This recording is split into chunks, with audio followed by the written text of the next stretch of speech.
This medical moment this week will be about the dog who was having trouble breathing. That I was presented with a middle-aged, like 10-year-old dog who presented because she was starting to get more and more tired on walks. But the most remarkable thing was that the owner had noticed that she was making a funny noise whenever she would exert herself. She would, if she picked her up routinely to put her in the car, and when she did, then she would gasp and make a lot of racket then too. And when I saw her, after she'd been here for a few moments in an air-conditioned room, she wasn't making very much noise and didn't really find anything. Her lungs sounded clear, her heart sounded good.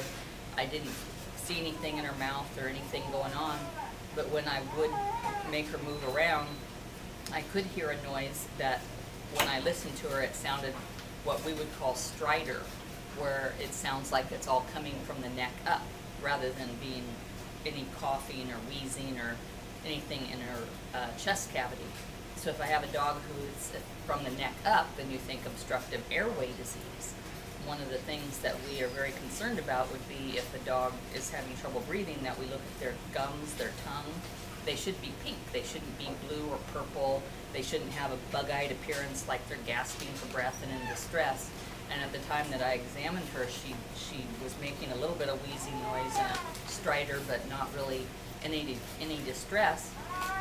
So we said, well, we'll examine her from the inside out as well and take chest films just to make sure there's nothing like anything in her chest cavity, lung lesion, big heart, anything that would also impede her breathing. And when we went to take x-rays of her, just the act of lifting her onto the table made her panic so much that she turned blue. We immediately had to put her on oxygen, and she was blue. She was a dog who her eyes were bugging out, she couldn't breathe, and she was again making all this noise. We did let her calm down. We let her breathe some cool air again, some oxygen.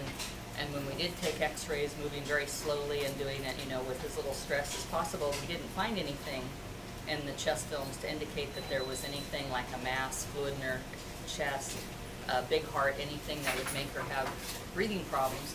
I have difficulty being able to diagnose upper airway without the things that they would do in people, which would be a scope. They would probably lightly sedate you, and they'd put a scope down your airway to look in your airway to see if you have anything like a mass or any obstruction to your airway.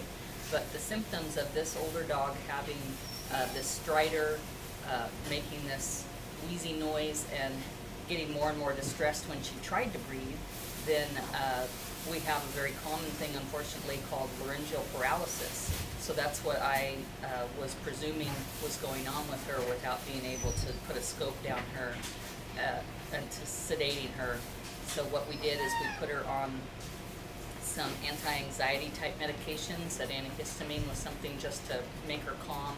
Instructed the owner to keep her calm and quiet until we could have her reviewed with a scope.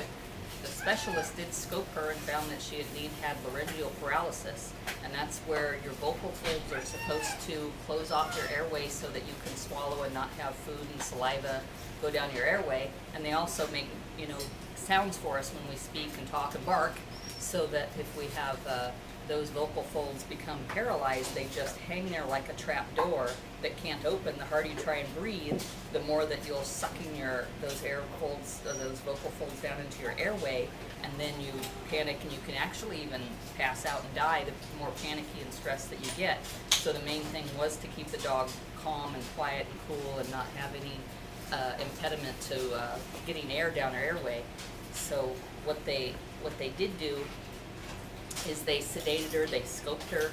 The benefit of having a specialist do it was that at the time that they scoped her, they were able to just go right into surgery and fix her. They have a surgical specialty group where they tied back one side of her airway so that the vocal fold doesn't pull back. If you do both sides, which she had both sides completely occluding her airway at times, if you do both sides and it's so wide open, they have a higher risk for aspiration pneumonia. So even though this doggie is now been saved, hopefully, she could have died overnight if she got overheated or been out on a walk and collapsed. This was great that the family was able to take her for this surgical tie back of her vocal folds to correct this paralysis of her vocal folds, but she'll never be able to go back to athletic type things. She shouldn't run or be any place where she's hot or anything, because she does still have that problem. But hopefully she'll live out her full lifespan for the next 4 or 5 years. So that's great.